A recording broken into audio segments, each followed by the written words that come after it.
Good morning to everyone.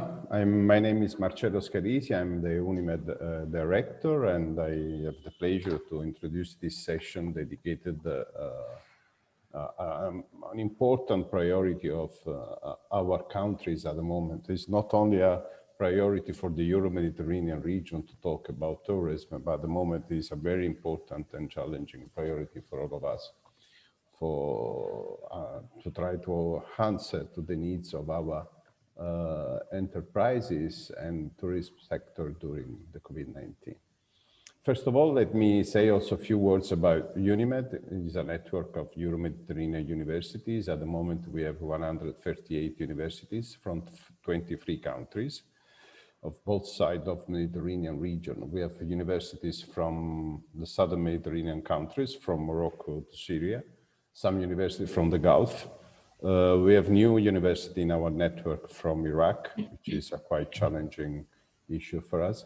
We have also obviously the European Mediterranean countries from Portugal to Greece, and with several members also few from Italy. Obviously we are based in Italy, as you can understand from my very Italian English accent.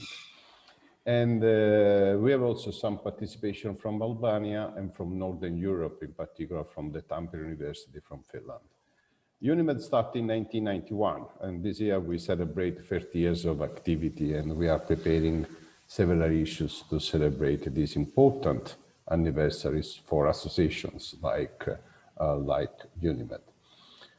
What we do, obviously we try to encourage cooperation within universities in the region, considering that to enhance the economic and cultural and social cohesion of the area, the university can play and have to play an important role.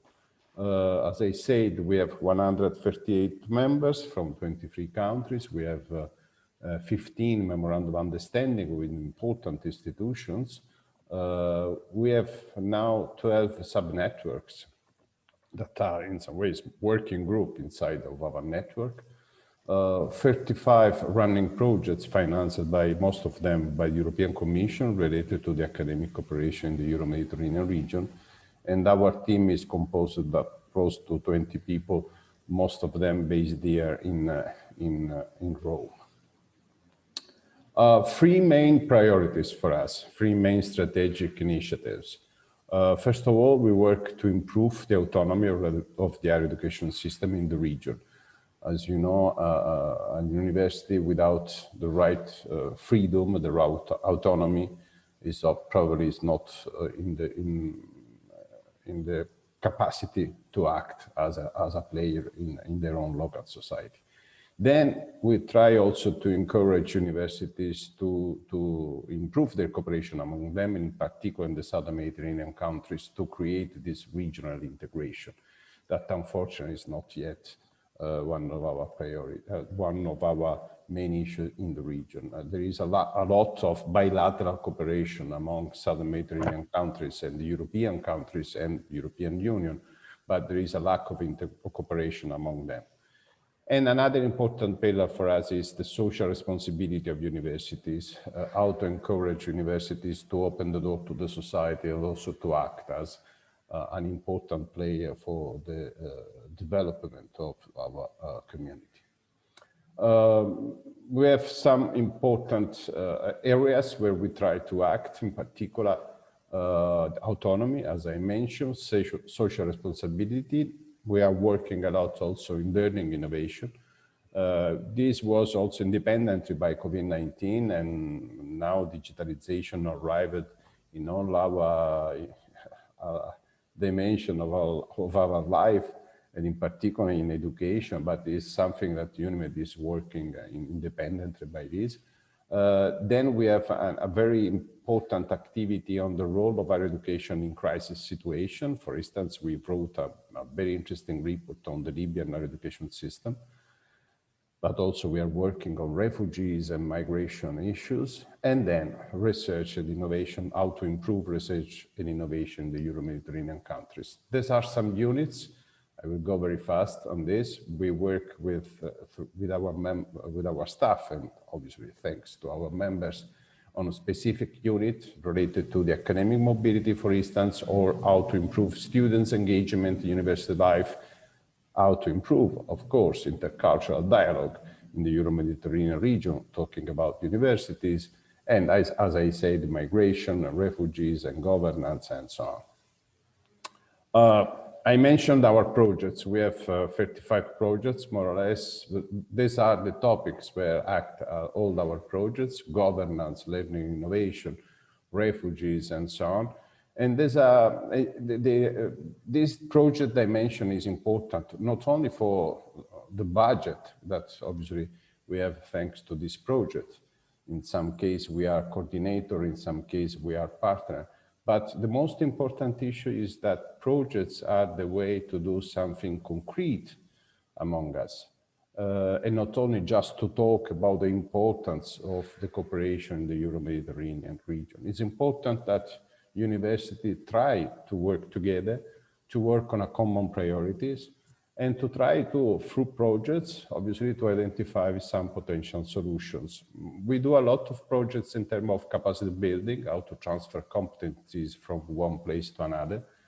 But I have to say that this capacity building dimension is not just in one direction. In every occasion that we manage project, there is a vice versa process. We move from one country to another, but we learn each other, obviously working together. As I mentioned, the SubNetwork, we decided some years ago to launch this working group dimension to invite universities, not only to act through the International Relations Department, but also to act in the Euro-Mediterranean cooperation through faculties, through departments and researchers, to work on a common priorities that are important for our region. Obviously, the main idea is to exchange information, experiences, to identify potential common priorities, and why not to establish new collaboration and to launch eventually new projects. These are the SubNetworks that we already launched. Mediterranean tourism is one of them, and I consider it very, very important. Independently by COVID-19 situation, because tourism could be and is an important economic priority for all of us around the world, but in particular could be in the Mediterranean region a key element for the stability of the region in itself. We relaunched the SubNetwork on tourism in 2017. Our model of working of the SubNetwork is to identify for every SubNetwork a coordinator, one of our members that is interested to coordinate the SubNetwork, and a co-coordinator. Normally is one from the south and the other one from Europe, or vice versa. In this case, I'm very pleased to have with us the University of Jordan, that is coordinator of this SubNetwork, jointly with the University of Girona. The University of Jordan is one very active member of UNIMED. Normally this year we will have our assembly in Amman. I don't know if we will be able to celebrate it. Could be in October or in December. We will see, depending by the situation. And the University of Girona is one of the youngest member of UNIMED, but very, very active. And they are participating with us in several activities and projects, and also they are coordinator of another SubNetwork on climate change. Talking about UNIMED projects related to tourism, we are partner of an important project in the Interreg Med program, which is a transnational project with European partners, European members. And this is important because we are working with different actors, not few universities in this case, but also regional organization like Diputació de Barcelona, but also Plan B, which is an important international organization, Nextdoor, which is another network of European region working on tourism, the University of Thessaly in Greece, and the Adriatic Ionian Euro region, and Eridia Green Cast from Slovenia. The main idea of this project is, the main work of this project is to coordinate the efforts of many other projects, 22 in particular, that are developing measures and tools addressing the sustainability of tourism. You know that now, you know better than me, that sustainability of tourism remain one of our key priority. Theoretically speaking, sometimes it's very easy to talk about this, but it's very difficult to practice.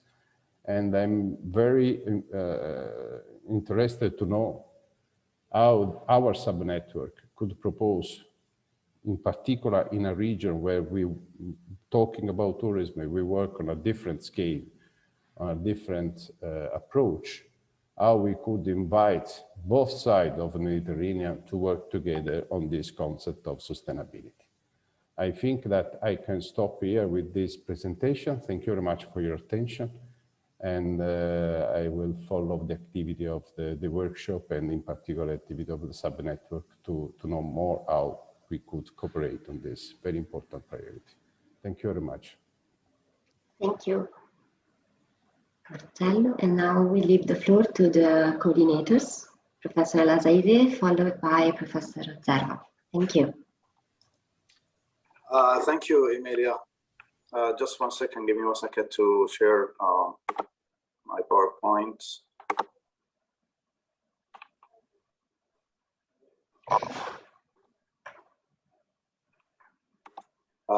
Is it clear right now? We see, okay, perfect. Thank you. Okay. Just 1 second. So, good morning all. It's my pleasure to be with you today. I would like to thank all of you for being with us. Let me first thank the speakers who are participating with us today. My name is Mohammad Alazaizeh from the University of Jordan. I am coordinating the tourism subnetwork with Dr. Zerva from the University of Girona. We work together to manage and coordinate this subnetwork. As Dr. Scalisi mentioned, that tourism sector is becoming one of the fundamental factors for local development in the Mediterranean. So the Mediterranean tourism subnetwork actually seeks to bring together research centers, university departments, researchers, and academics who are working in the field of tourism. In our subnetwork, we aim to bring all of these people to foster scientific cooperation, exchange the experience and the information, strengthen the partnership, and also to promote new collaboration. Right now, actually, we have 19 universities from 9 countries. We have a university from Algeria, we have from France, Italy, Jordan, Lebanon, Libya, Palestine, Portugal, and Spain. All of these people are working together to achieve the goals of our subnetwork. We have many plans. We have a lot of activities that we are planning to conduct or to do this year. I don't have a lot of time to talk about all of our activities, but I will mention some briefly some of them. We have a lot of things to do this year.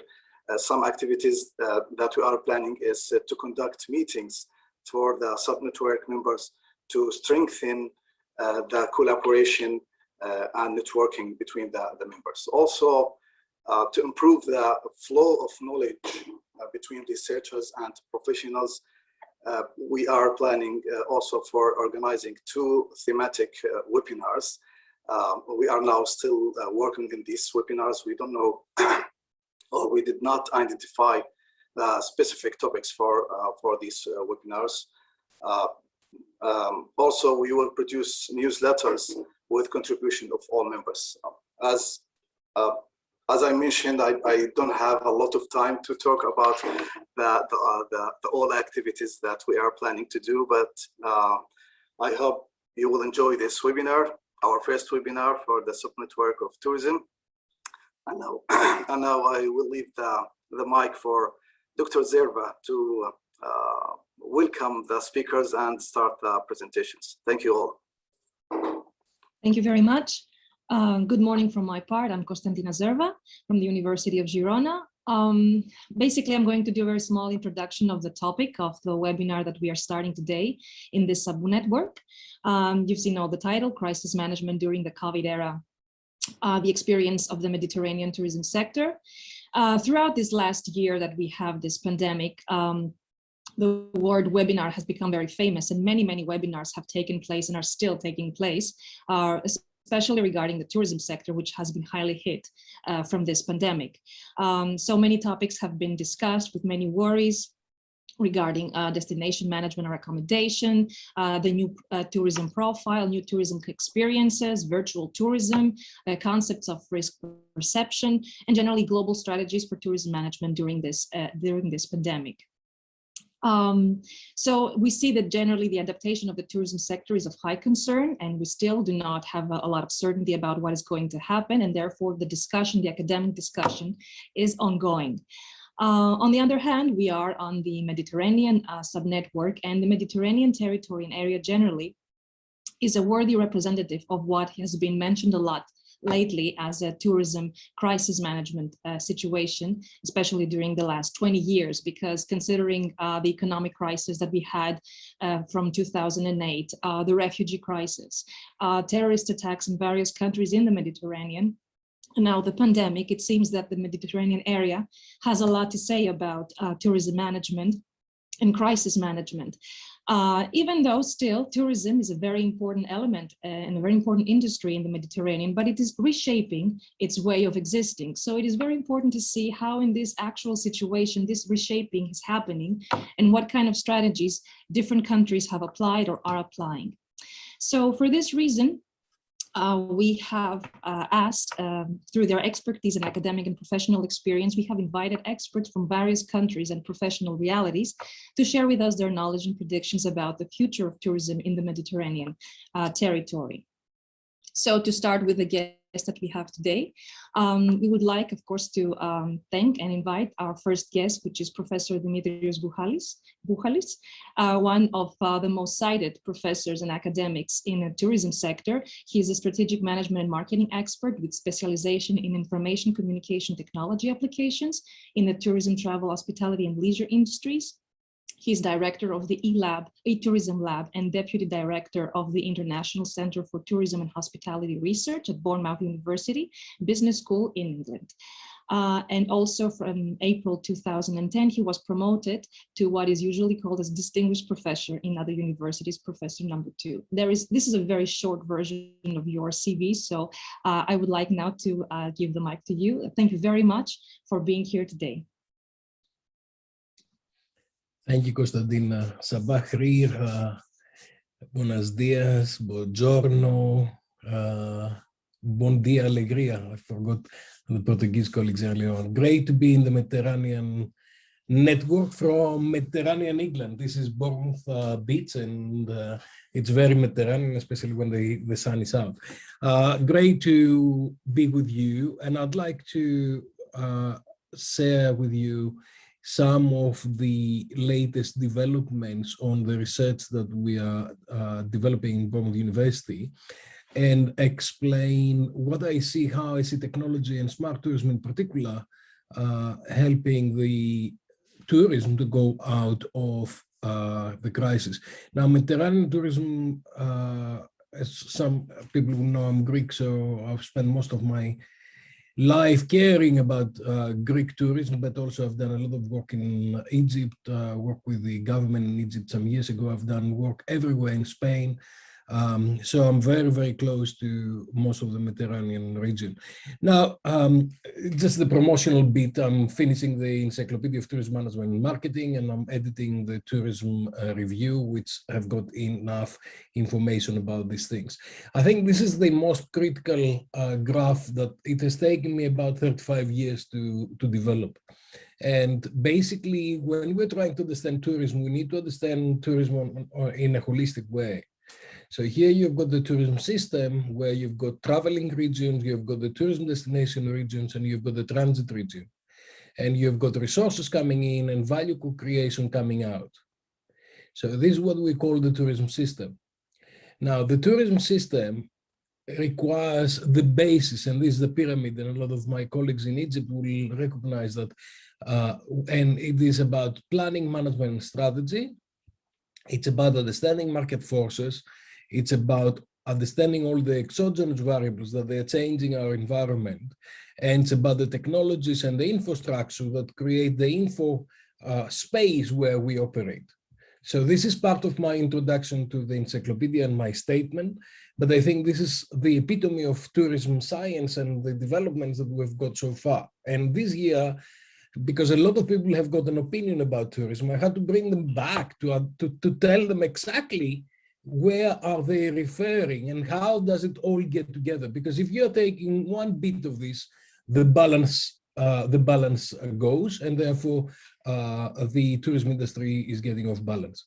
Now, I don't need to tell you that, but COVID has been a crisis unlike any other. We had 3 million people dying around the world. We have millions and millions of people who have been affected in their lives. So when you're looking to Europe and the Mediterranean, at least on the north side, you see how many people we have actually lost and how many lives have been taken away.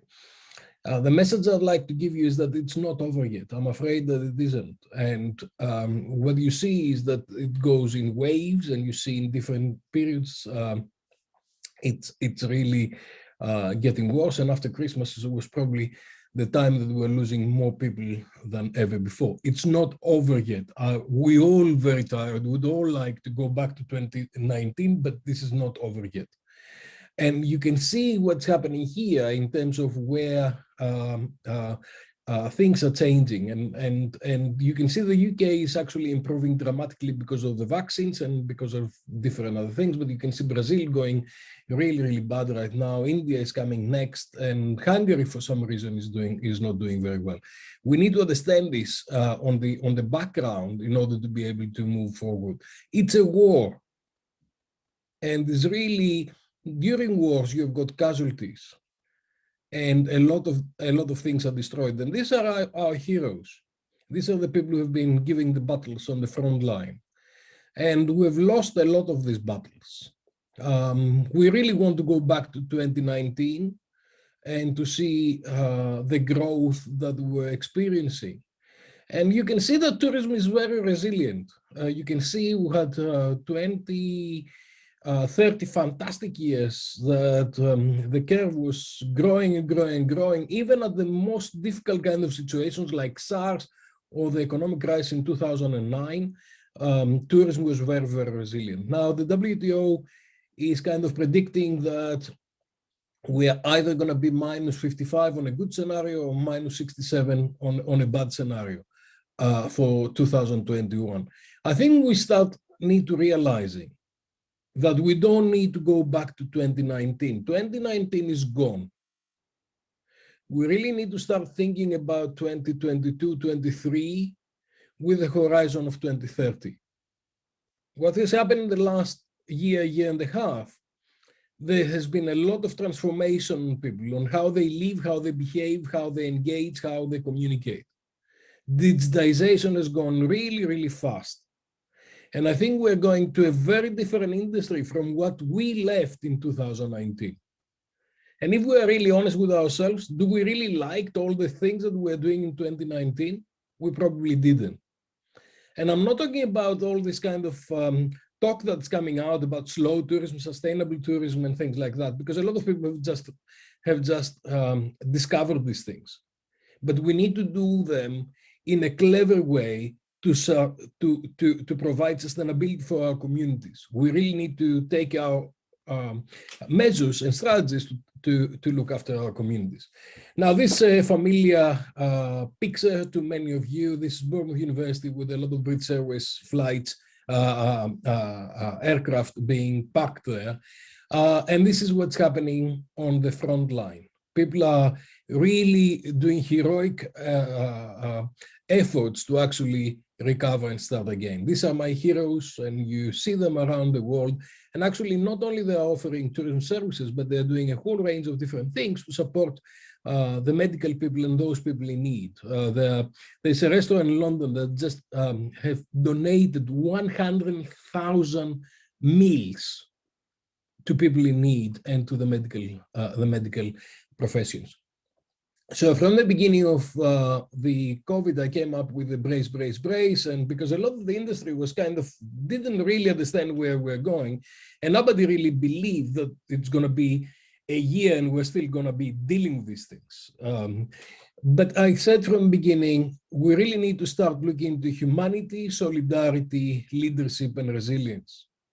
And I've done it in Greek as well, because I was doing a lot of seminars in Greece to support my Greek colleagues. But it's really about humanity and solidarity. How can we support people and all the people in need in this kind of area? We need leadership. And we need leadership that's looking on the long term and understand what humanity is about. And we need resilience. And we need to understand all the statistics. We need to understand in a smart way what's happening. Now, there's light at the end of the tunnel, because quite often they tell me, you need to be more optimistic. I said, I prefer to be realistic. We have got several different kind of ways of dealing with that. And we know what to do. The vaccination, there's a race of vaccinations, and you'll see the statistics in a minute. And you see, as soon as we've got our vaccines, we're going to get out of the way.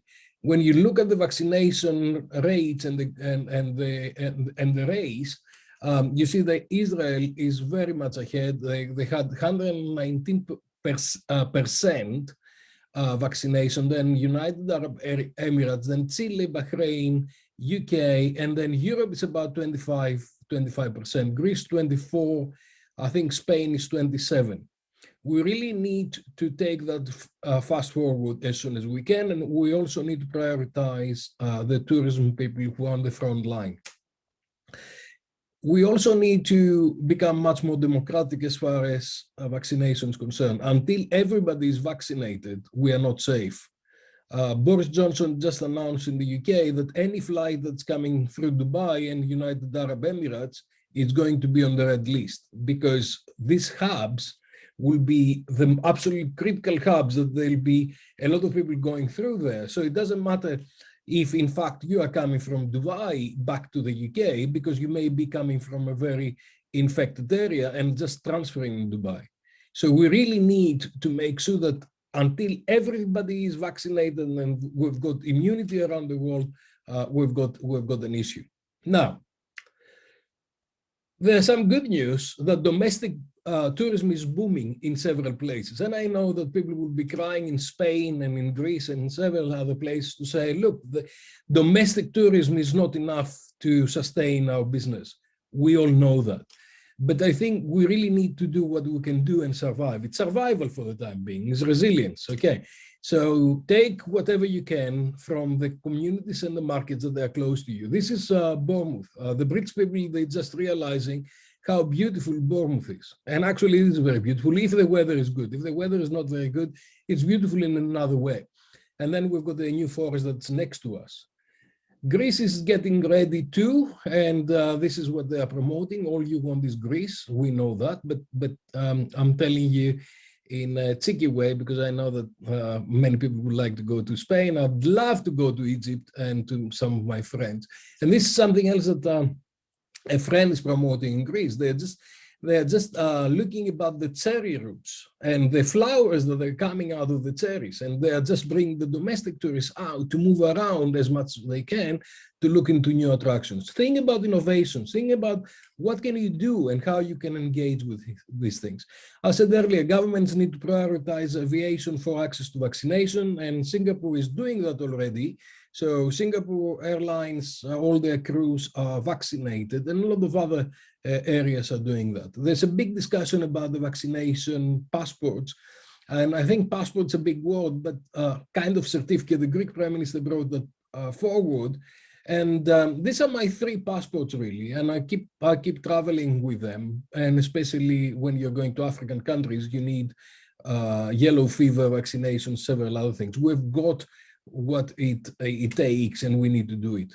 after the storm, there's always a rainbow.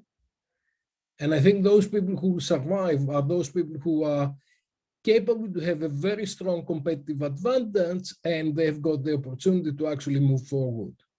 And I think one of the things with COVID is it doesn't take our assets away. The assets are there, our product, our brand, the co-creation opportunities are there, and the experience that we can create. I think a lot of people start realizing how absolutely essential tourism is, both for customers and for industry and regional development. But I think it's critical to understand that we're not going back; we're going forward. The past is becoming irrelevant. We're seeing the end of planning and the beginning of agility, and agility needs smartness and agility in terms of understanding what's happening and act very, very quickly. Some of you may be familiar with my research on smart tourism, and it's really smart tourism takes advantage of interconnectivity and interoperability of integrated technologies to re-engineer processes using big data effectively. So it's network optimization. And you see here several publications. I don't have the time to go through each of them, but please have a look. And what we do is we're trying to create networks that they can deal with reality in real time. So one of the things that we're doing now is real-time resilience, understanding how we can go in real time and actually co-create value given the circumstances. We don't choose the circumstances. The circumstances are what they are, right? But we need to understand them in order to take advantage of those. And it's really about looking into how we can take technologies to synthesize innovations and bring them in the marketplace as soon as possible to facilitate individuals to take advantage of the situation they've got. Please have a look on the publications because we are explaining a lot of those things. Now, as far as technology is concerned, you have seen a lot of trace together, track and trace, all these kind of applications. And some countries, especially in Asia and China in particular, is very advanced with these things. And they came up with green codes. And if you had a green code, you can go along and do different things. Otherwise, you were restrained. I know that many of us in Mediterranean countries, we are much more free to do different things, and we are much more difficult to control, but we will need somehow to control ourselves. So this is the digital green certificate that the European Commission is bringing out, where you need to have the 2 vaccines, or you need to have negative test, or you need to have recovered from COVID. So you've got immunization, so you'll be able to travel. One of the things with the passports is that because it's quite difficult to actually create paper passports and things like that, I think what increasingly is going to happen is that the GDS, the global distribution systems, will have layers of information, and one of these layers will be health information. IATA is developing the travel pass application, and it's used extensively now. It's being piloted and it's being extensively by various airlines, Air New Zealand and different people.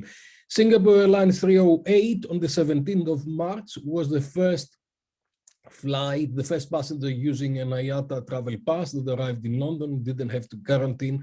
So technology will be bringing different kind of things. It's going to be seamless, but people will need to accept that, and people will need to engage.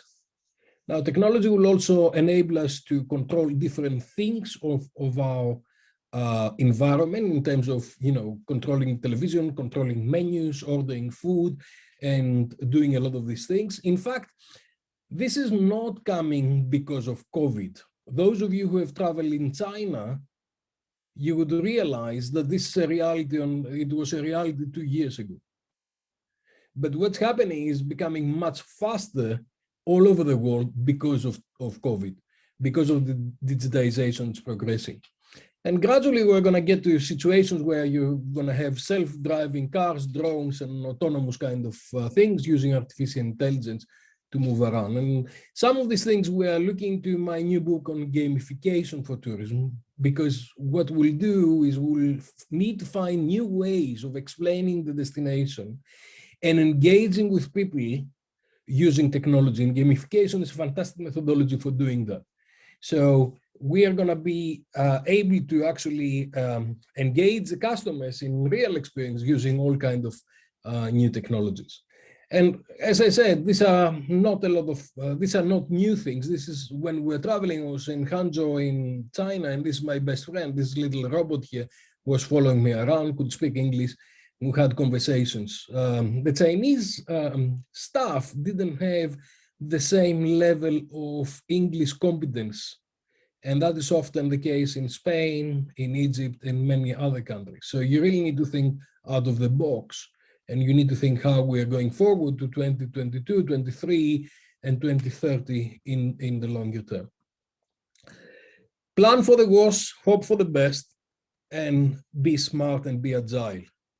I've tried to pack quite a lot of things in here. There are a lot of publications. I wish you have the time to actually go through and engage with some of these publications where we're explaining several of these things. Thank you very much. Thank you very much, Professor Buhalis, for your contribution and all the information you have given. I would like to ask all the attendants and people who are here in the webinar to put their questions in the chat so that we can ask directly at the end every presenter your questions. Thank you very much once again. And now I would like to go on to the next presenter, the next professor we have invited. And going from north to south, now we would like to invite Professor Islam Salem, who has a PhD in hotel management from Alexandria University and is associate professor at the Faculty of Tourism and Hotels in Alexandria University in Egypt and at the University of Technology and Applied Sciences in Oman. He has done research related to hospitality leadership, hospitality marketing, technology, hotels outsourcing, and human resources. And recently, he has done an investigation regarding the role of government in the hotel sector in Egypt as a response to the COVID-19 pandemic. Professor Salem, good morning from my part too. Please start whenever you can. Good morning, Prof. Zerva. Thank you for your introduction, and thank you, Professor Buhalis, for your amazing discussion here and amazing presentation. Let's share our presentation here from mine.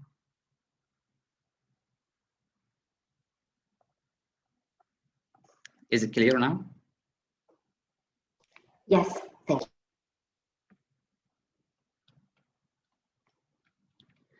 Okay, good morning, all of you. How much I am very pleased to be with you and to join this discussion, and absolutely a big thank to the UNIMED for organizing this webinar. I am going to talk about Egyptian hotels. Specifically, it's not a big umbrella as a tourism.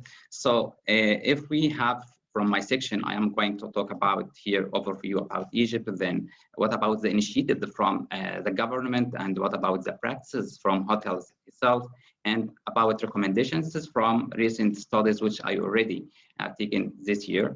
As we know here, for the coronavirus disease pandemic has had a destructive economic impact all over the world with unmatched universal travel restrictions since World War II. We can find tourism is an important pillar for MENA area here, and accounting around 5.3% of GDP, and we have 6.7 million jobs across this region. In Egypt specifically, we have around 1 million workers in tourism industry. Globally, as we know, all of us know, hotel occupancy rates have been dramatically affected since the onset of the COVID-19 pandemic.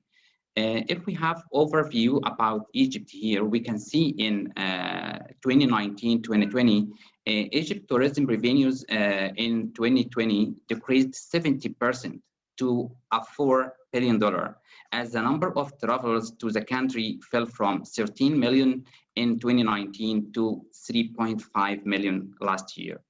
And tourism accounts for GDP of Egypt around 15%. Here for this year, for 3 months, for the first 3 months of 2021, we already have 500,000 tourists only, and we have revenues between 600 million to 800 million. However, Egypt's hotel capacity stands 205,000 rooms and is set to expand 215 rooms by the end of 2021, an increase of 4.8%. This is how tourism will be recovered soon. For instructions for visiting Egypt nowadays, all travelers can enter Egypt, providing the negative PCR test. Alternatively, those arriving in coastal governorates like South Sinai, Red Sea, and Marsa Matruh, who cannot show evidence of a negative test, but they can provide, okay, they can take a test with a $30. If they have a positive, they can isolate for 14 days in dedicated area of their hotel. So let's go here for the Egyptian government initiatives. What about the most initiative here from the government side? We have many here, which the government plays a critical role during COVID-19. If we are talking about the first stage here, they were providing grants, subsidies, physical assistance, interest-free loans, flexibility of loan programs, health information, guidance on protection methods for hotels and their employee, and the funds for retaining staff here.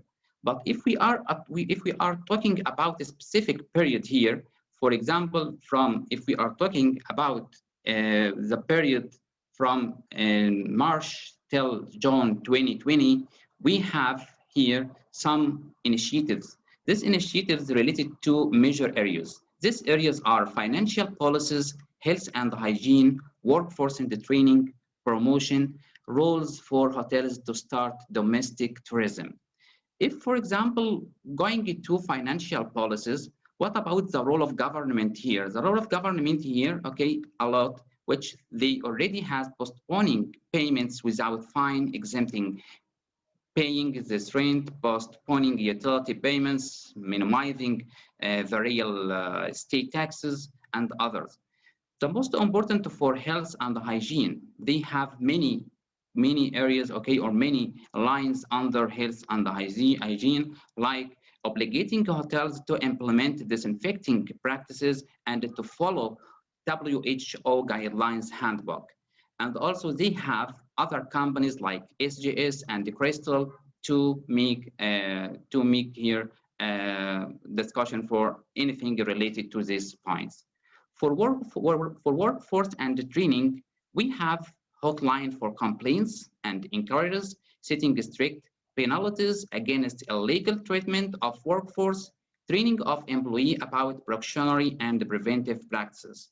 For promotion as one component of marketing, they already have motivating traveling to Upper Egypt. We are talking here about domestic tourism, and we have an initiative there. We have to have a winter in Egypt. So have a winter in Egypt is one initiative there, and they have discounts on entry fees to archaeological sites and for also reducing visa fees upon arrival at airports of Luxor and Aswan, launching marketing campaigns on social media, and publishing virtual tours inside museums, and publishing virtual tours inside archaeological sites. For the roles of hotels to start domestic tourism, here, as I said here, we have one great initiative for encouraging and supporting people in Egypt to have a winter in, for example, in Upper of Egypt and for coastal cities. So let's go here for hotels practices to manage COVID-19. For hotels themselves, they have many appreciative here. They have many areas related to workforce, check-in process, restaurants, pools and the beach, fitness center and the spa, housekeeping and the laundry, safety and the hygiene, and the marketing strategies also. For all this and for others, they already have here, if we are talking before recommendation here, what about hotel practices here? The main practice, for example, for the workforce. For the workforce here, the hotels are reducing employee wages and pay rates. That is okay, reality given. And giving the staff mandatory vacations and reducing the staff. That is not only in Egypt, but all over the world, I think that's happened. And requiring employee to undertake additional duties, replacing permanent employee with part ones, and communicating regularly with all personnel. If we are talking about check-in process, we have some procedures for check-in process, like installing disinfection both at the hotel entrance, finalizing check-in procedures electronically or with single-use pens. Also, they have disinfecting the guest luggage before entering and leaving the hotel, measuring the temperature guests upon entering the hotel, and we have others. For example, upon discovering a positive case among guests, the hotel to inform Ministry of Health to coordinate the isolation of this case and a dedicated area in the hotel or hospital based on the severity of the case and according to the instructions of the Ministry of Health. So let's go for restaurants. For restaurants, self-restaurants at buffet are not allowed and not allowed. Here, measuring the temperatures of our restaurant's guests, leaving a minimum distance of 2 meters between tables, 1 meter between each person per table, considering the families by providing a maximum of 6 chairs per table, and other procedures for restaurants. For poles and the beach here, we have also guidelines for poles and beach and how to use these poles and the beaches.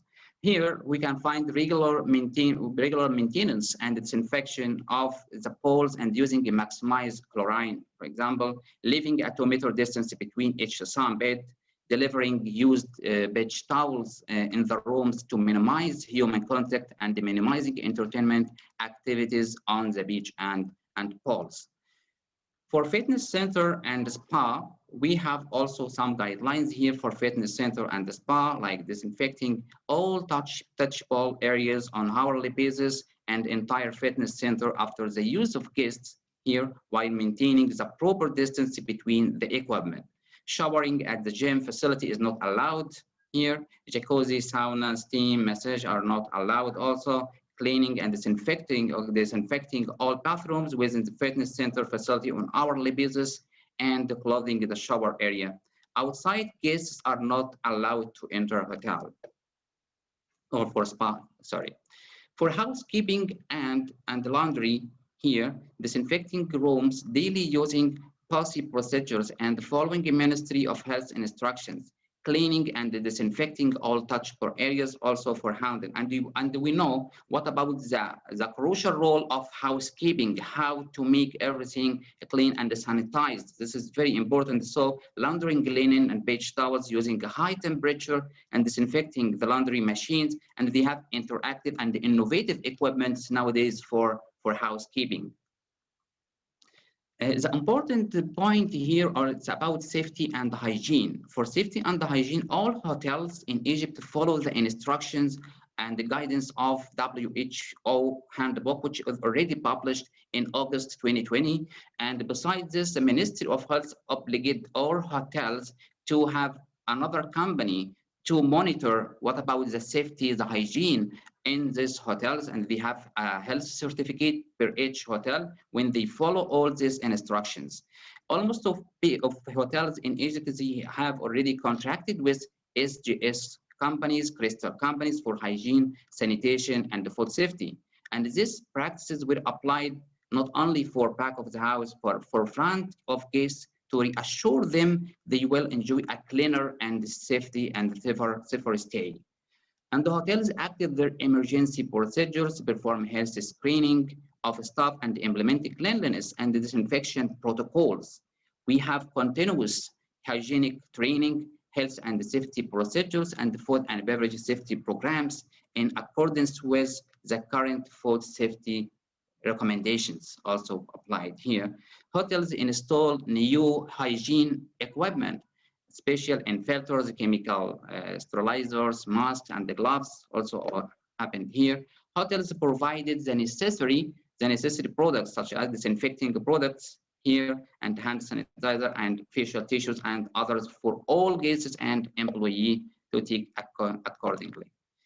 For marketing strategies here, all hotels or almost all hotels in Egypt try to change the strategy of marketing. For if we are talking about marketing mix, product, price, place, and promotion, so they started to be out of borders, out of their inside cycle. They are using nowadays online sales tools to provide their products to all community with applications and the platforms. They started to sell their food and the beverages to all community with their applications.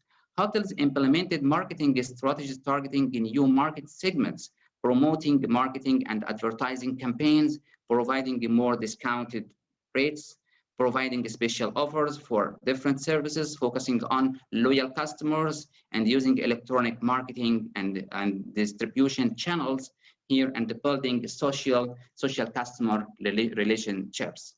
Digitalization also is very important, how artificial intelligence is very important, and to have nowadays, because of COVID-19, to have robots or gamification, as Dr. Prof. Buhalis said here, for this is very important nowadays, and this is the reality. So here, digital products and how to participate with a specialist in ecosystem are some of the important strategies to face this pandemic. Then here we have recommendation to manage COVID-19 in hotels. Based in our studies, we have studies for this. We can find some of this recommendation. If I am talking specifically for Egypt here, we have to create a professional union or syndicate for workers in tourism and the hospitality sector, because they suffered a lot. And this is not the only one suffer. They suffered a lot because of different crises happened to Egypt and for hospitality industry before, and they don't have professional union. So it's very important and recommended to have professional syndicate or union for workers to protect their rights. And it will be a great idea if we have creating a crisis or emergency box for this hotel, which can help them. Also, installing new technologies such as electrostatic sprayers with disinfecting mist or ultraviolet light is very important here. Hotels could compensate their employee in future post-pandemic days with additional rewards and promotional chains, providing incentive and promotional opportunities for employee to satisfy them. It can be we have not enough salaries for them, but we can do it for future, and how can reward them and to minimize or can be frozen.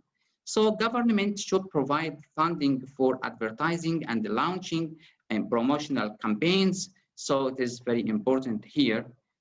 Recent technologies are very important nowadays, and how to minimize cross-contamination risk and interpersonal contact and enhance customer trust in the service environment. This is very important here. Finally, okay, this is the two studies which already published in 2021. For all this, okay, if you would like to know much more information about Egypt and about all crises, you will have here implications and results here for related to this study. Thank you for your attention, and for more information, please contact me. This is my email, and hopefully hospitalize all of you in Egypt soon. Thanks a lot. Thank you very much, Professor Salem. It would be a pleasure to go to Egypt, especially after 1 year of not being able to go anywhere. So that would be amazing for all of us. Please, everyone that has a question can add it to the chat, and then we will do it later on at the end of all presentations. Now we would like to move on to another part of the Mediterranean, a little bit more northern Egypt, and we go to Spain. And we would like to invite Professor Italo Arbulú from the University of Balearic Islands, specialized in applied economics and public policies. His recent investigation has focused on a topic that has previously been mentioned in the Mediterranean area, that has to do with domestic tourism in time of facing the COVID era in the COVID tourism industry crisis. So Professor Arbulú, welcome, good morning. Thank you very much, Konstantina. I'm going to share the screen, so hopefully it's going good. Is it good? Yes, it's good. Okay, thank you very much. And thank you to Professor Buhalis and Professor Salem for such good presentations. I would like to start this presentation. Again, thank you for the invitation. It's an honor for me to share the findings of recent research I made with some of my colleagues from the University of the Balearic Islands, Professor Francesc Sastre, Javier Rey Maqueira, and Maria Razumova. hopefully this research is going to be published soon. So let's go to the, okay. So as it has been said, tourists has been exposed to several health crises in the past, like SARS, Ebola, or MERS. However, this disease did not have an impact in a global, significant global impact, only at regional or country levels. So the main thing with COVID is that we have global impacts. So this is an unprecedented scale event. So we have an event that is obviously affecting the world economy and particularly the tourist sector. So which is the main problem with this? So in times of such unstable context, we need public intervention. We need public policies that will help us to overcome these problems. The main problem is that we need to make a good forecasting. And the other problem is that tourism is a complex sector.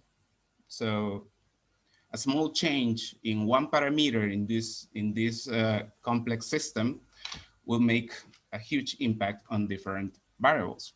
So what we did was to make a forecast analysis based on several different scenarios. Okay.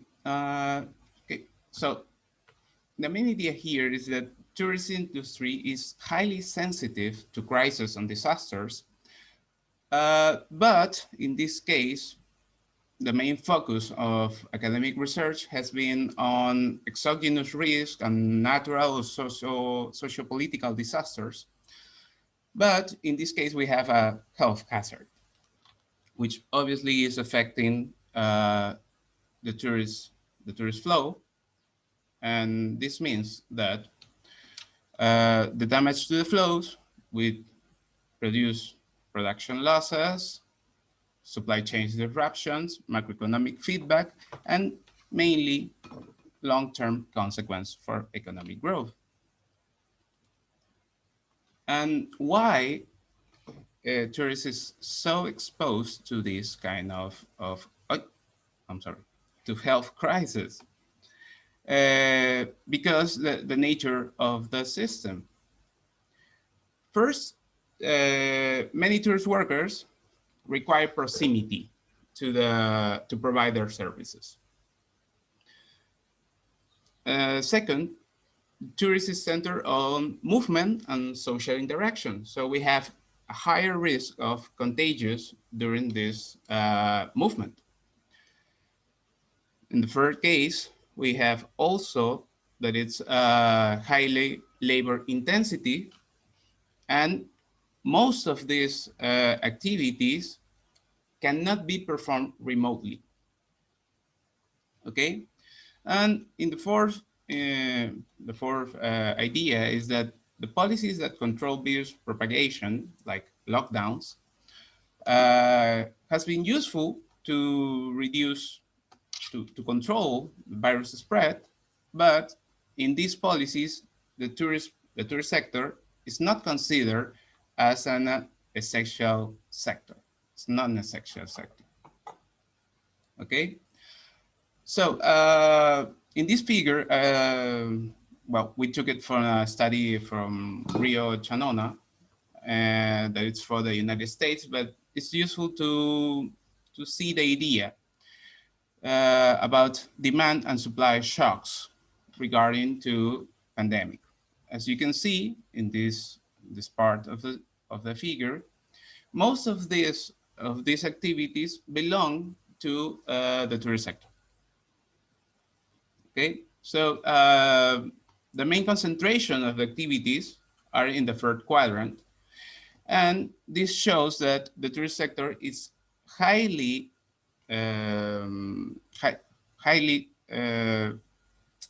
has I'm sorry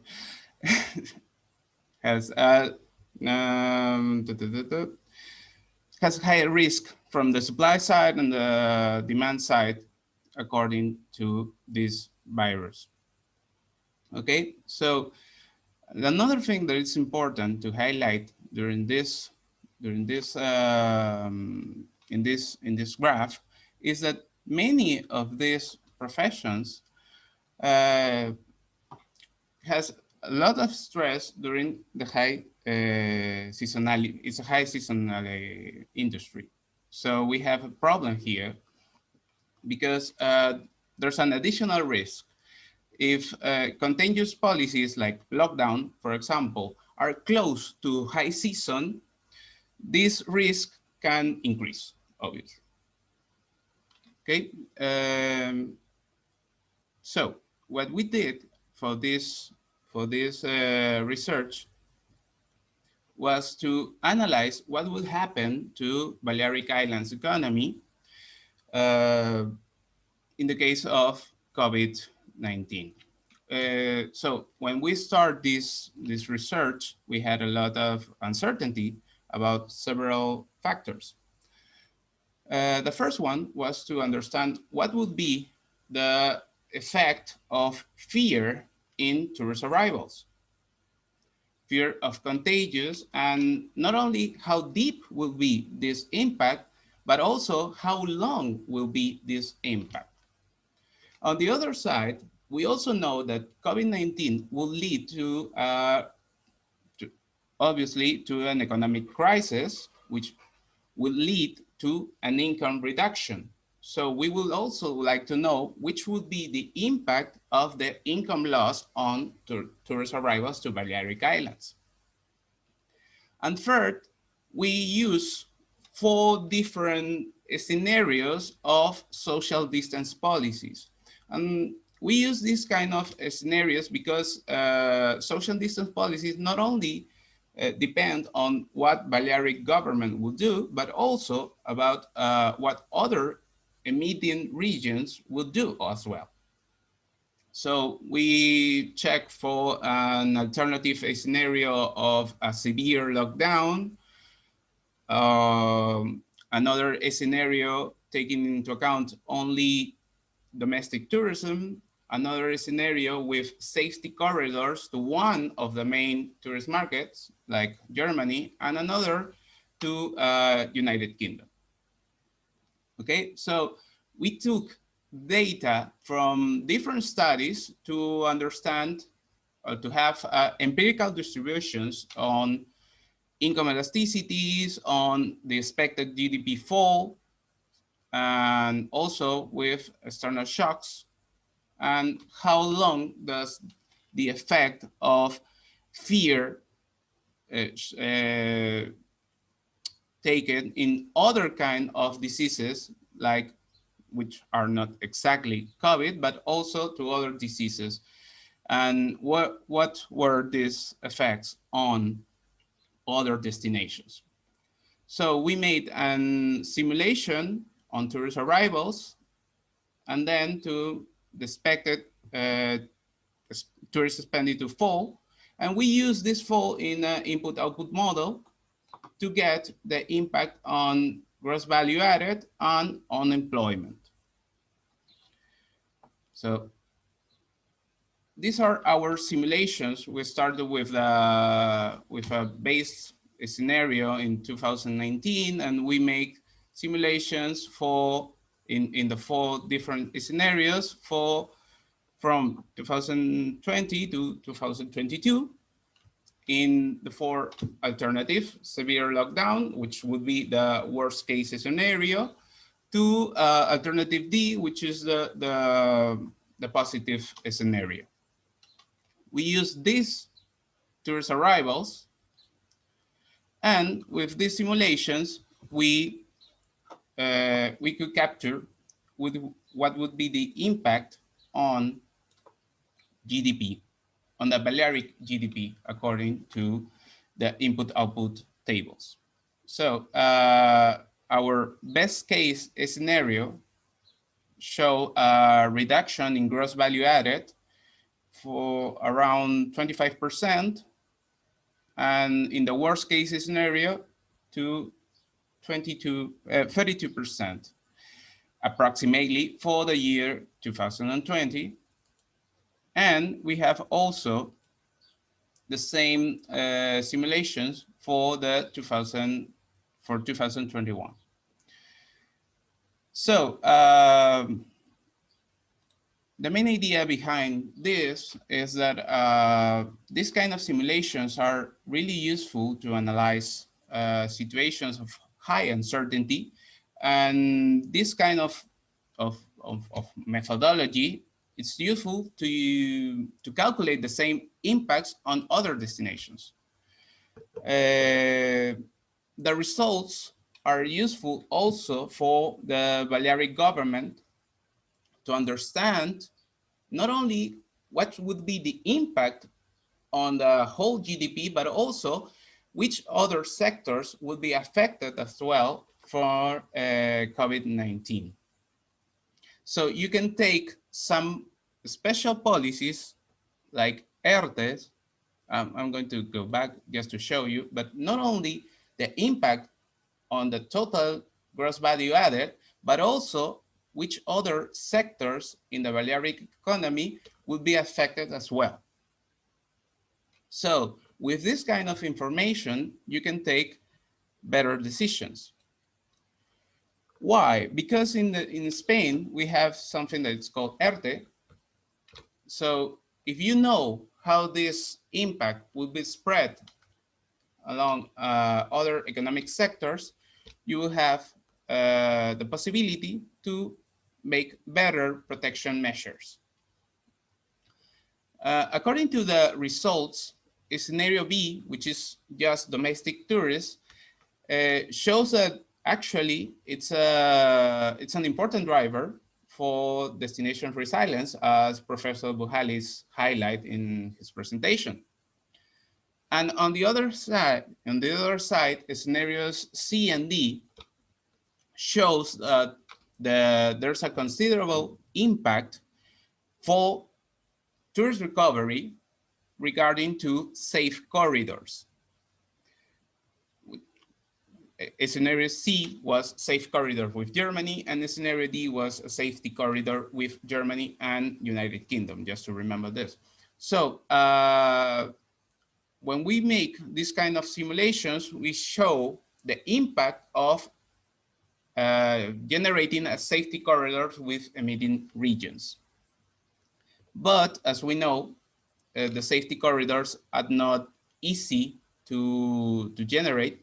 So it depends not only of disease control measures at the destination, but also of disease control measures and at the emitting region. Well, that's it. I try to stick a little bit to the time. So hopefully you enjoyed this presentation. Thank you very much, Professor Arbulú, for your presentation and for explaining your predictions and what's going to happen in the Balearic Islands. Once again, we will have questions at the end of all presentations. So finally, last but not least, and in order to provide a less academic and more probably business point of view, we are pleased to introduce Mr. Luis Falcón Martínez de Marañón, who is co-founder and CEO of the ICT company in Atlas in 2010, specialized on big data and location analytics with offices around Spain and in Portugal. He's also professor, associate professor in various universities and institutions like the Institute of Advanced Architecture of Catalonia, the University of Lleida, and the Polytechnic University of Catalonia School of Professional and Executive Development in Barcelona. So Mr. Falcón, welcome, good morning, buenos dias, and please, whenever you feel ready. Welcome, Konstantina. I will also try to fit on time, which is always very difficult indeed. But I will try to be polite with you all. So I will make sure my time. First of all, to thank you all of you very much for this invitation. I feel an outsider, right? The previous talk had been very delightful for me. It gave to me some information. It was a little bit spoiling my presentation. It's always happen when you're the last. But I have learned quite a lot, and I think I will try to adapt to them. I go for that. I definitely, I will make an overview, you know, of how I see, you know, the topic on the table of crisis, what it means crisis for me, and how we face that, you know, what the information I'm going to show, and the insights mainly are coming from, right? I will share also the screen, right? So do you see my presentation? Yes. Yeah, okay. I will keep the faces here because I like to see how the people smile, and that's very helpful.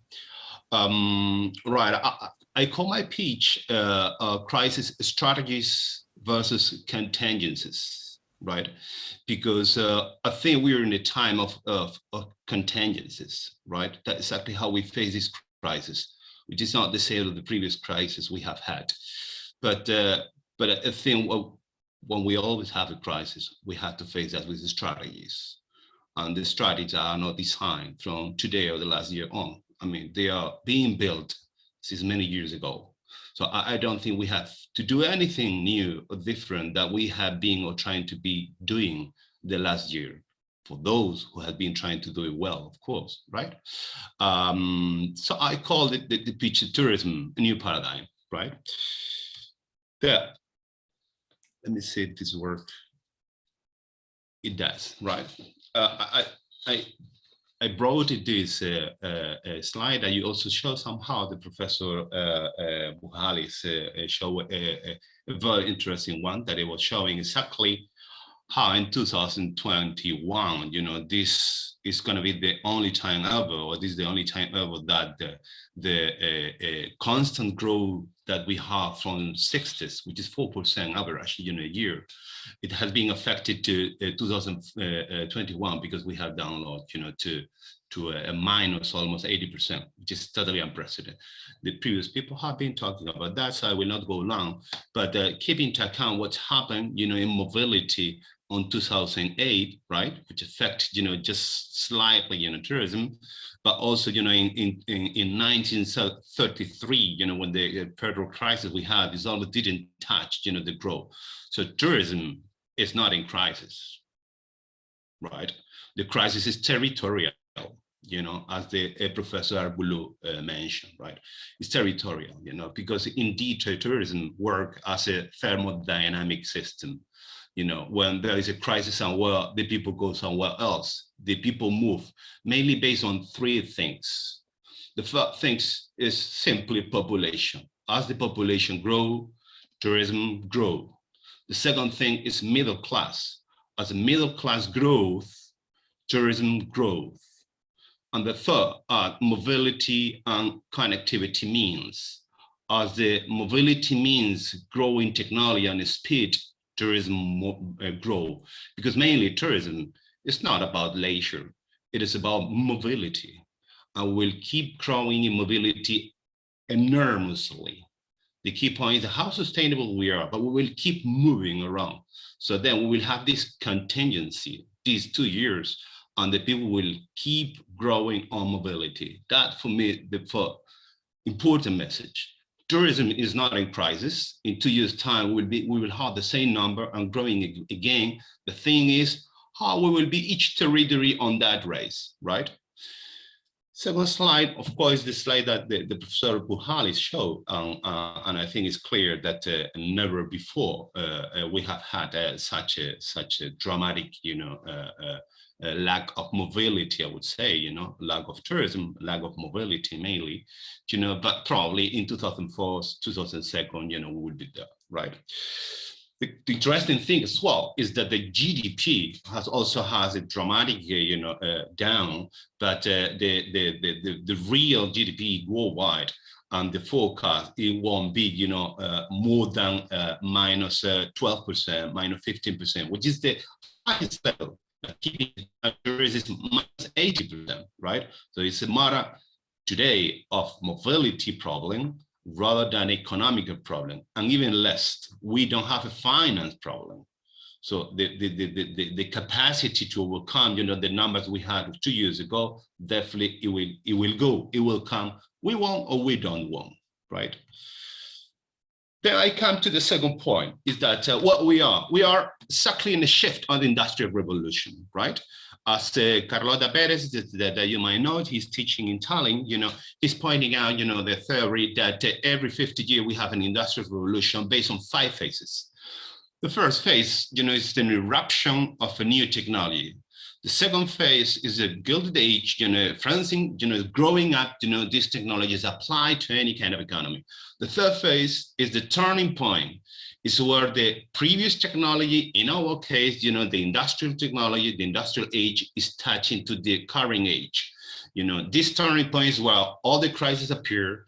We have an economic crisis, we have a labor crisis, we have a tech crisis, and we have a social crisis. We are in this crisis. We're exactly in this moment. We're suffering a totally shift, in a paradigm, a totally shift in the labor paradigm. I will go into that. Then you will come to the golden age. The golden age is mainly where the finances, where the money goes from one type of technology to another kind of technology. And second, when the rules are adapted to the new technology. So rules have to adapt to how to face Airbnb, how to face Amazon, how to face eBay, how to face Google, how to face the problem of intellectual property, personal information, and so on. And when the legal, the rules are shifted and changed to adapt to the new technology, then we come to the maturity, while the new technology coming, the new phase coming, right? So we're exactly in this moment. What are the 3 technologies that our phases didn't start this year? As you can imagine, green technology, eco-efficient, or sustainability is a debate that we have more than 20 years ago. So technology is there. The only thing is that for many people, for many businesses, we come from the industrial age, it's not feasible yet because they are still profiting, the investment they made in the previous age. Digital technology is something that is already ready, but it has been, the last one. And biomedical technology is also ready, and suddenly we have the 3 great technologies that mainly green technology is a must. No tourists go to any destination because they are sustainable. The other way around. Any tourist in the future won't go to any destination if they are not sustainable, but they won't go there because they are sustainable. They won't go there because they are not sustainable. Everyone must be sustainable. This is a must. This is a consciousness of the society already integrated. Digital technology make business grow. So this is exactly what businesses are oriented. Biomedical technology is a must, like sustainability, and even more from this year. So green technology and biomedical technology is something that destination has to be ready on, because otherwise no one will come. But this is a must. I tell you, the people won't come, here because you're sustainable or you are protected toward the COVID. They will come because they will really want to go to a fantastic destination, well managed, very, very attractive to manage their time, right? What's happened, I like this picture very much because connect COVID with the beach, right? What's happened this year? It's happened what every businessman and every financial people were expecting to. That we have a crisis that the people are conscious and suddenly the whole world are going to invest a bunch of money to make the shift from the Industrial Revolution to the new revolution.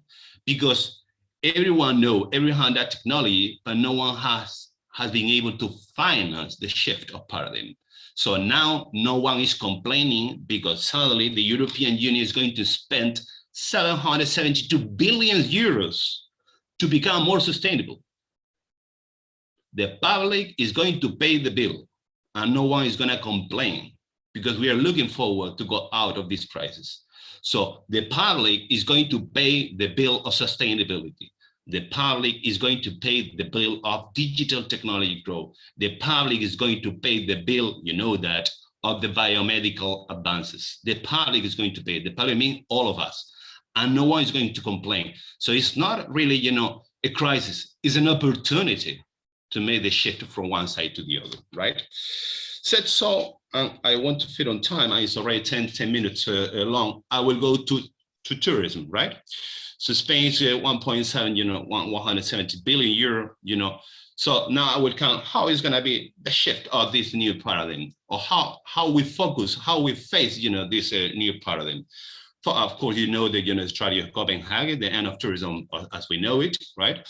And the most interesting things that they are facing, in this strategy, and as we see it, that is going to blurry up the difference between a resident and a tourist. This is going to blurry up finally. We don't talk about tourists and we don't talk about residents. We talk about the people who move around the world. And if we shift this mentality, so we will be able to face what is come. And I will give some insight, right? For insight, it's definitely the platformation, it's every technology, every business is becoming, it's centralized with the platform. Platform is, this new technology connected with the internet that is connecting, the digital world with the physical one. The most clear one is Amazon or Airbnb. Whatever is coming, happening in the digital world, it has a direct, a replication, a direct affection to the physical one. Everyone knows about the debate about Airbnb and short-term accommodation. Everyone knows what's happening, with Amazon and the war, with the local retails, right? So that could be, in Netflix, Airbnb, and then we have the forecast, to pay attention on tourists for the future. In 25% of the workforce, it will work remotely, right? 25%. I will share the presentation so you can really go to the sources, so you don't have to take notes on that, right? The second thing is that in 2030, right, 50% of the people, the active people, won't have a job. The people won't have jobs, but they will have globally a basic income guaranteed. So you will have 50% of the active people that won't have job, so they will have more free time. And they will have money to travel. Amazing. The number of tourists, the number of people who are going to move, in 10 years' time is going to increase even faster than the forecast are saying, right? But keep into account that 50% of the car will be driverless, and that is going to affect directly to the destination, right? Is that the ownership of the mobility is going to shift radically. And the enormous amount of public space that we are going to free because of that is going to rethink destination concerning public space. It's a great opportunity, right?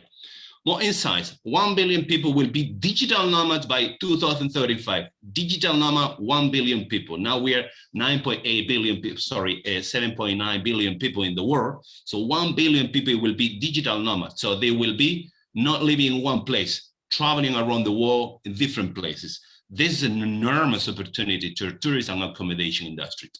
27% of the workforce in major European cities will be remote workers. So the people will work at home. The people will move some other city, but they will work at home. So the totally shift that is going to happen with the offices space at the urban destination will be amazing. The totally shift that you're going to be in the parking space and to rethink the public space and the parking space will be amazing. Something that for urban planning we are already dealing with, right? More information. 98 million jobs will be displaced and 97 million jobs will be created. It's going to be a radical shift in labor. 70% hire new temporary staff, 45% outsource business function to external, 45% hire freelancers. It's going to shift radically the labor force, radically, right? Average internet speed is going to grow enormously. It's going to facilitate this kind of phenomena. Well, the sixth generation of telephone, the fastest, how it's going to being faster, the mobility means, this graph, how the mobility, between Berlin and Shanghai is growing, is getting down, in time distance.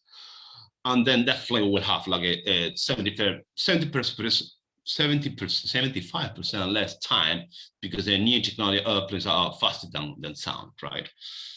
26% increase remotely. I already talked about that. And that's also very important. Historic and projected home ownership rate. is that we are shifting from 2000 to 2050. It's not gonna get even to 50% ownership. What does it mean? The accommodation and ownership and residence is going to blurry. Co-housing, co-living, co-sharing, for all people, elderly people, new people, young people, is gonna enormously grow because the people are going to be moving, the people are going to move for leisure, for walking, remote working, and so on. So it means that suddenly we will have something that we'll never have before, is that no one is gonna distinguish what is, a real estate platform or an Airbnb platform. It's gonna mix up. So tourism is going to mix up with real estate. Is gonna take the whole market as a one, right? So for me, I'm gonna end up, the presentation showing the current, situation in Spain, which is very interesting. This is a picture from as a central section, right, of what current foreign tourists are in Spain, 2019. These are, you see the red areas. Central section is the minimum element of administrative, as you know, administrative counting of people. It's around like a 1.3 thousand people, per census section. There are like a 36,288 census section in Spain. I'm finishing, just 1 minute more. And then you see here that the foreign tourists, which is 94 millions instead of the 82 millions that the Spanish government is saying, but I will not get into that, trust me. So foreign people are concentrated on the coast, Madrid, Balearic Island. So this is the picture for the same, distribution with the Spanish one, right?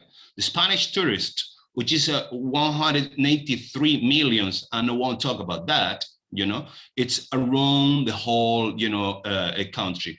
You plus both, which indeed, instead of 82 million tourists in Spain, we have 287 million tourists in Spain. If you plus the Spanish one, you will have this picture. I think in the future, definitely the tourists are going to be concentrated on the urban destination, but it will more and more blurry in any other site instead of really on the leisure they used to.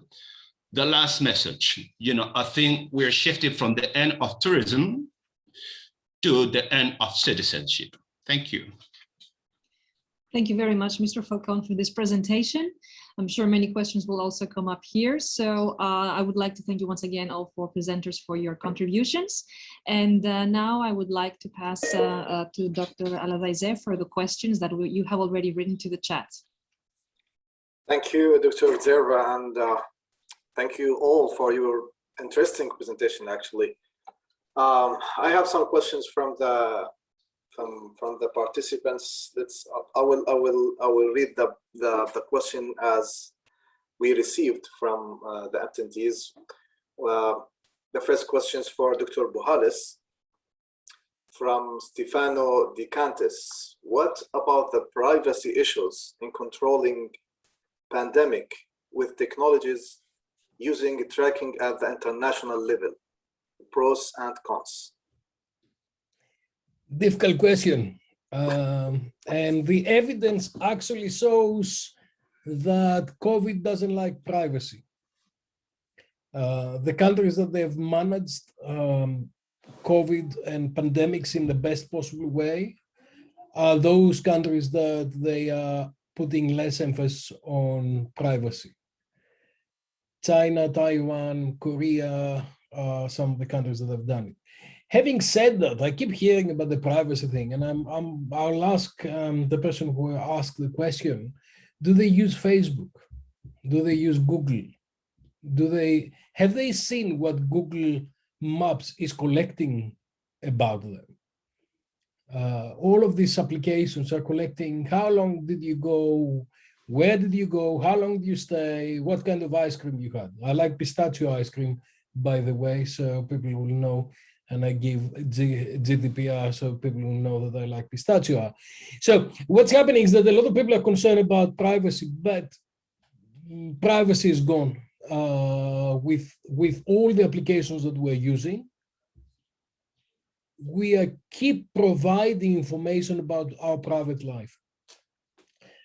And it's a difficult one,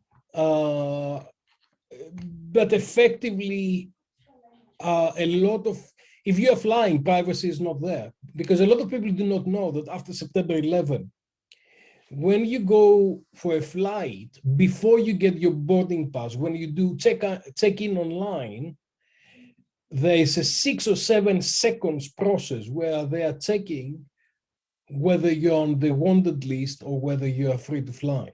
There are a lot of things that we do not know. Have a look on what they call it, the American police kind of films, the SSCI Miami or whatever, and you kind of understand. But actually, most of us, we almost have similar kind of tools to know what people are doing because we are all socially connected. Sorry, I know it's not a good answer, but that's the real answer.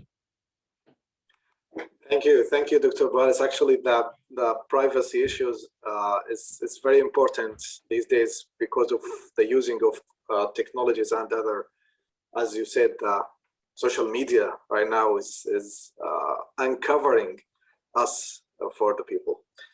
The second question is for Dr. Salem. Which of the mentioned measures that you mentioned do you think are here to stay in the tourism sector in Egypt?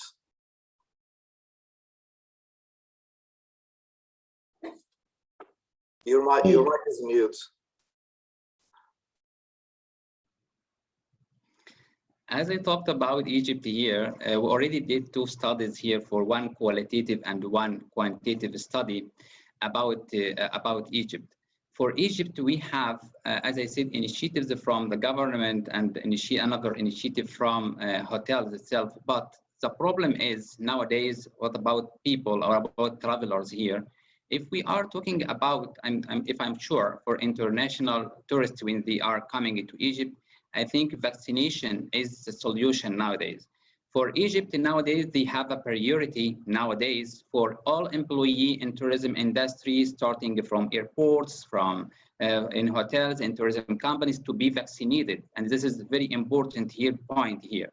And also from another perspective, if we are talking about travelers themselves, they also should be vaccinated. So now we have maybe mutual communities. So we have vaccinated travelers and we have vaccinated employee in tourism industry. So it is important here. So I think it will be more safer and I will be trusted for tourism here in this point. Okay, thank you, Dr. Islam. And the next question is for Dr. Arbulú. Which of the proposed scenarios do you think will actually prevail in your opinion and why? Thank you. Actually, as I said, we start this research in middle of 2020 when all this was starting. And so there was a lot of uncertainty about this. So we have these 4 main scenarios. And right now with official data, we can say that we were close. Actually, official data said that we are close to a scenario. We are between a scenario C and D. So which means that actually the model worked. So we are happy about that. Thank you, Dr. Arbulú. I will take a question for Mr. Falcón. The question says, how should tourism destination management handle this new market demand or segment, such as digital nomads?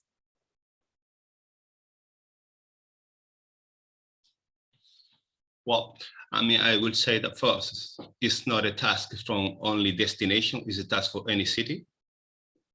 It's a blurry up. It's not going to be destination versus, it's going to be simply, you know, a kind of mobility.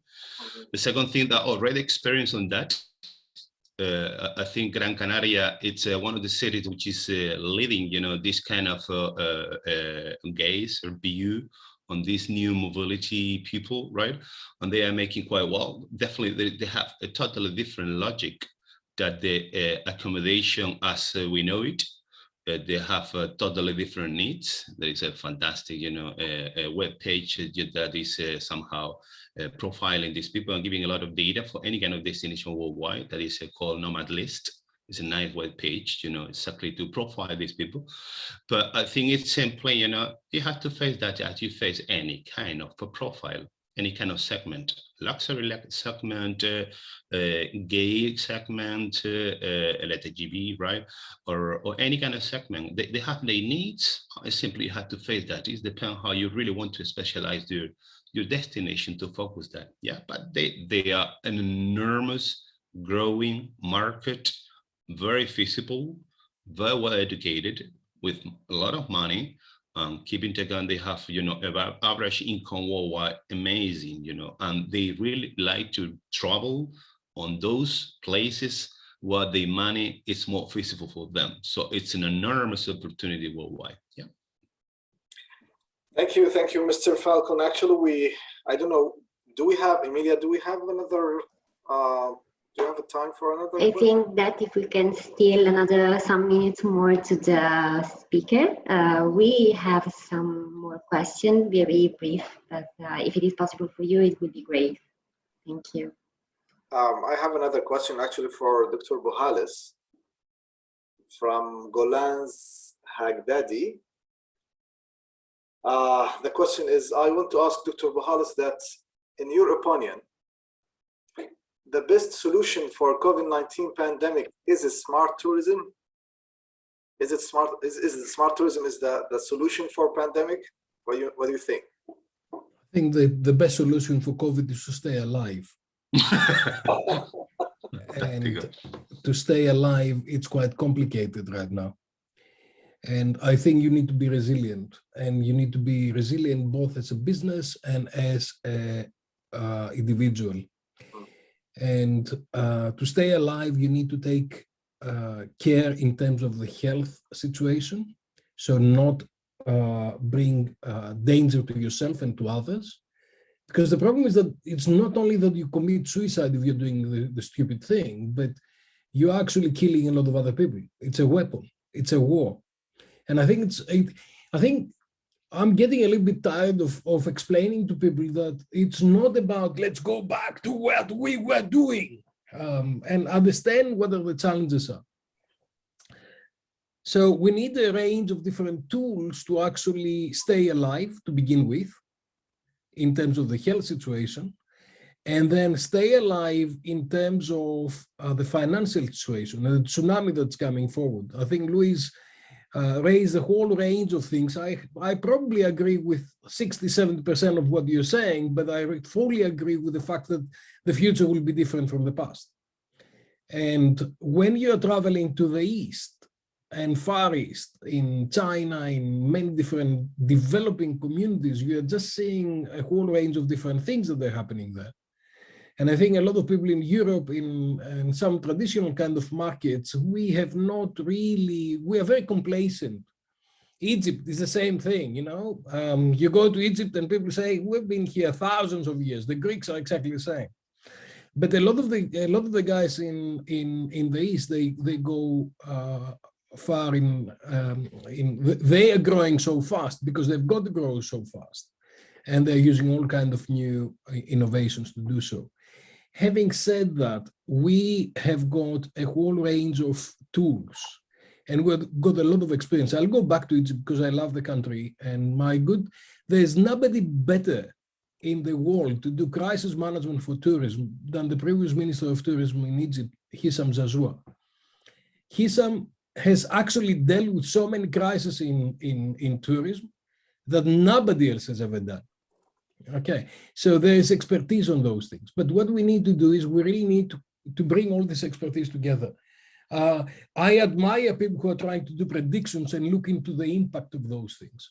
I think most of the methodologies do not apply because most of the methodologies have been developed to do research in a kind of normal kind of environment, in a situation that you're controlling 5 or 6 things and then you're looking into one thing. But if you have got 7 or 8 things that they're all in transformation at the same time, we're going through a paradigm shift, and we're going through uncharted waters. So be very, very careful when you're talking about impacts. We cannot really talk about impacts because there are so many different things that are happening together. So that's why it's a long answer to a short question, but that's why we really need to go back to agility and to look into things in real time and take all the parameters together. I really love airlines and how it operates. So you can always say, what's the impact if I lose an engine? And you can do the modeling and you can find all kinds of things. What's the impact of if you're losing an engine? But if I tell you that the wind is different, you are running out of petrol and you've got a fire at the back of the cabin, the situation is very different. So be careful in those who are doing research on those things, what you are actually researching for. And be careful in looking into one solution to do things.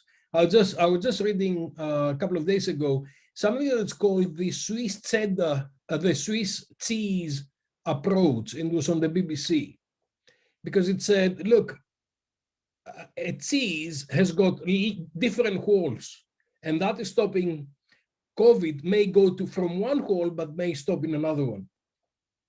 So what we need to do is we really need to look to a whole range of different tools that we've got, all the experience that we've got, all the technology that we've got, all the cultural background we've got, all the situation, the context analysis we've got, and create solutions, context-specific solutions. What is happening in Jeddah is very different to what's happening in Mallorca. It's very different what's happening to Aswan. It's very different what's happening in Xilocastro. You really need to be able to understand societies. You really need to, we need to go back to basics and look into resources. We need to look into needs, and we need to redesign societies. And we need to redesign societies not to go back, but to go forward to 2030. Look into what would we like. Yesterday, I was doing a very similar thing in Rhodes in Greece. And I was talking to hotel managers. And I said, everybody would like to go back to 2019, but did we really like 2019? Was 2019 excellent? Or can we do things in order to learn and actually be ready for 2030?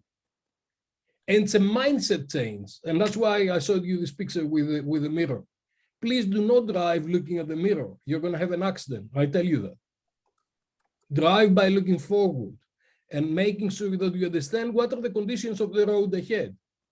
And if you are using methods to actually analyze the road, analyze the whole perspective of the road, get all the information together and have a holistic kind of approach doing that. Thank you, Dr. Buhalis. Actually, I would like to apologize for all people that we have another 2 or 3 questions, but actually we don't have time. So we will remain the questions for the other questions for the speakers. I don't know if we can share the contact information for the speakers, and you can contact the speaker. I mean, anyone has a question, he can or she can contact the speaker directly to ask about his presentation. Mohammad, concern the privacy, I give my permit to give my email. Thank you, Falcón. Okay, it's time to end this interesting webinar. Actually, but before ending, let me thank all of you, the speakers, Dr. Buhalis, Mr. Falcón, Dr. Arbulú, and Dr. Salem, for being with us today. It was very interesting presentations. It was very interesting discussion. And at the end, let me thank Dr. Zerva actually for her efforts to arrange all of the coordinations and the contacts between the speakers, and also Emilia has done a great job for coordinating and organizing this webinar. I don't know, Dr. Zerva, if you would like to say anything before we finish. Just for my part, I would like also to thank all 4 presenters for being here today, for sharing their knowledge and expertise in this topic. Just to say also that this session has been, as you know, audio tape, so you can all find it on the on the YouTube channel of UNIMED. So everybody that wants to listen again what our panelists have said, of course, they have the chance, and their answers to the particular questions. And if there are any further questions, or if you want their presentations, please contact us and we will send you the information you need. For my part, thank you all. Be safe, be well, and hope to see you soon in another occasion. Thank you. Thank you all for having me here. Thank you to the for- coordinators and to the panelists. Have a nice day. Have a nice Thank day. you very much. Thank you. Bye-bye. Nice day. Thank you. Bye.